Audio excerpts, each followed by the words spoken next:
YouTubers, my name is Mariah. I am a senior in high school. Excuse my wild hair. It's in this natural, straight, it don't know what it want to do, natural hair problems, excuse me.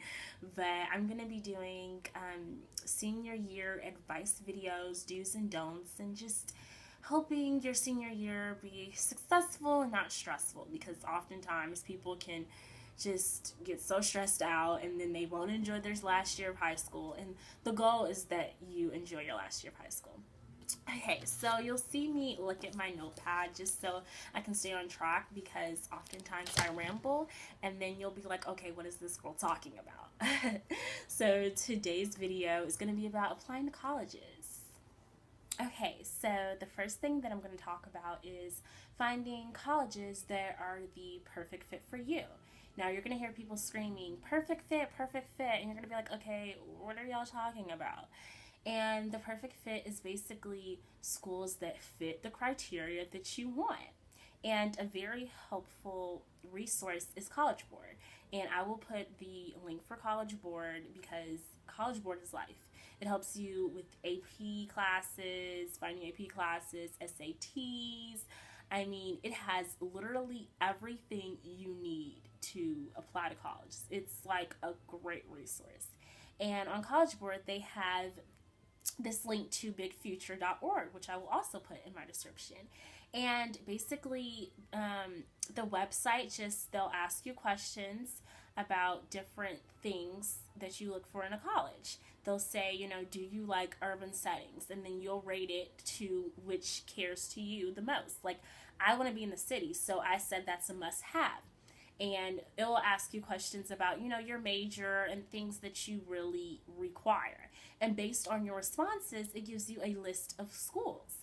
And that list can also be very helpful because you go through the schools, you look at each school's criteria, and half the time it's schools that you didn't even think that you would want to go to.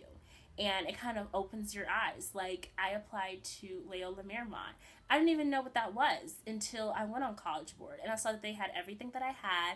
I saw that they were in LA, which my family's from LA, so it's a big city, and that's really what I like. Okay, so the second thing that I'm going to talk about, which I think this is the most important thing, I promise you this is what stresses seniors out the most, and that is testing.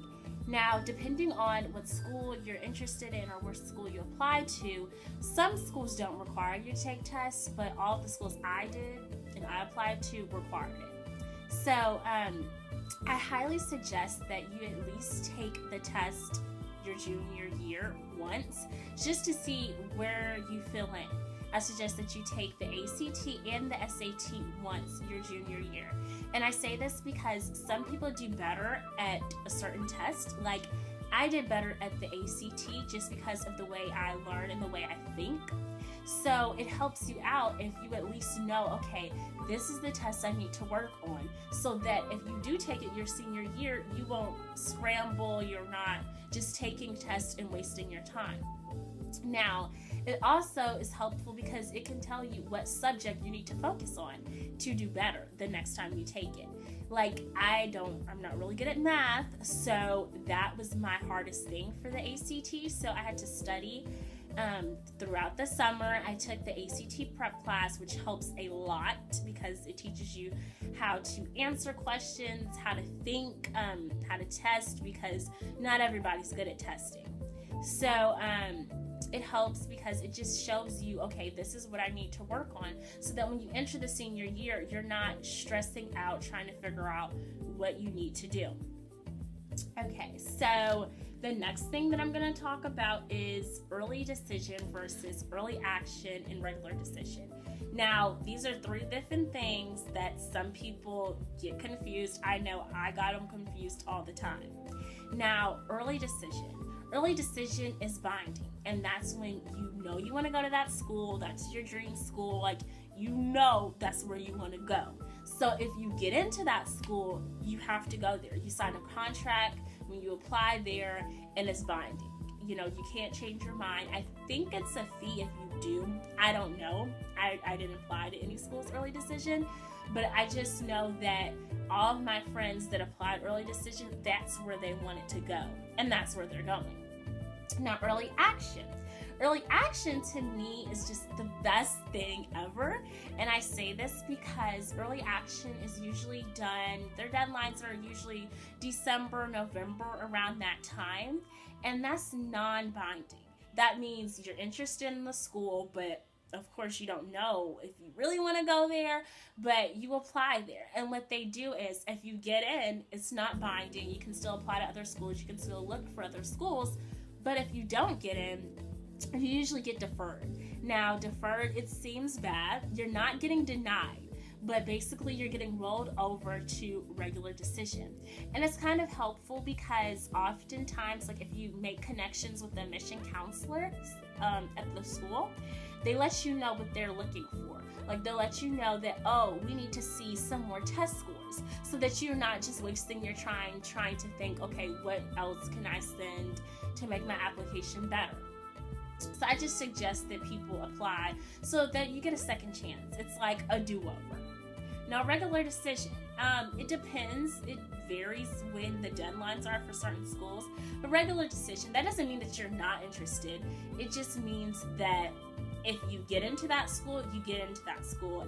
If you don't, you don't. And there's nothing you can do about it. So, regular decision, I mean, it's nothing bad about it. I just suggest that people do early action just in case you do, and just in case they're not sure if they want to accept you, they can just defer you, and so that you know what you need to work on, and you're not just sitting there crying because you didn't get a second chance.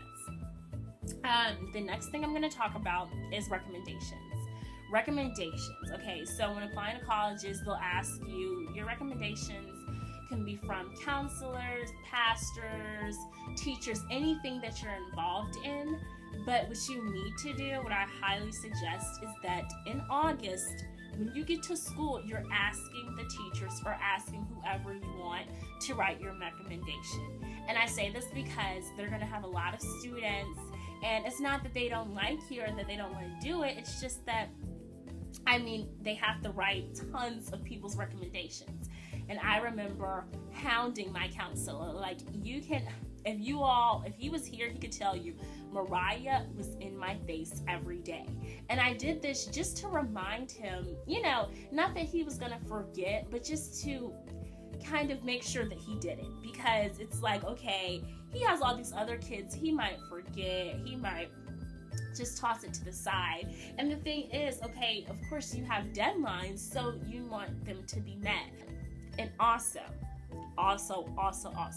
make sure that it's somebody that you trust is going to write you a good recommendation.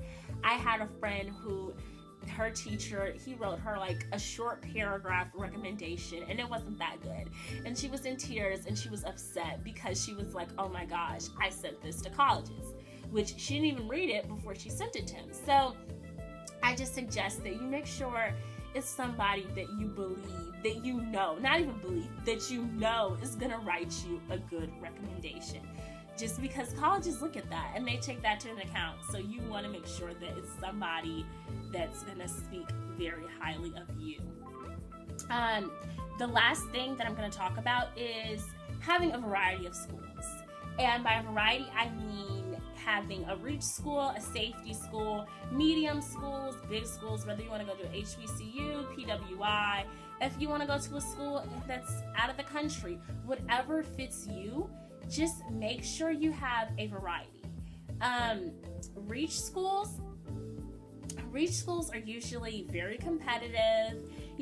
Of course, sometimes your dream schools like USC and Emory, they're my reach schools. They're my dream schools. I love them to death. Like, if I get into the schools, I'm probably gonna cry. I don't even know. But they're really good. They're really good. It's just that they're very expensive. So that's why I categorize them as my reach schools, because financial aid and everything, that is very important when applying to college, because you want to be able to pay for it. You don't want to come out of school in debt. You don't want to cause hardship on your family.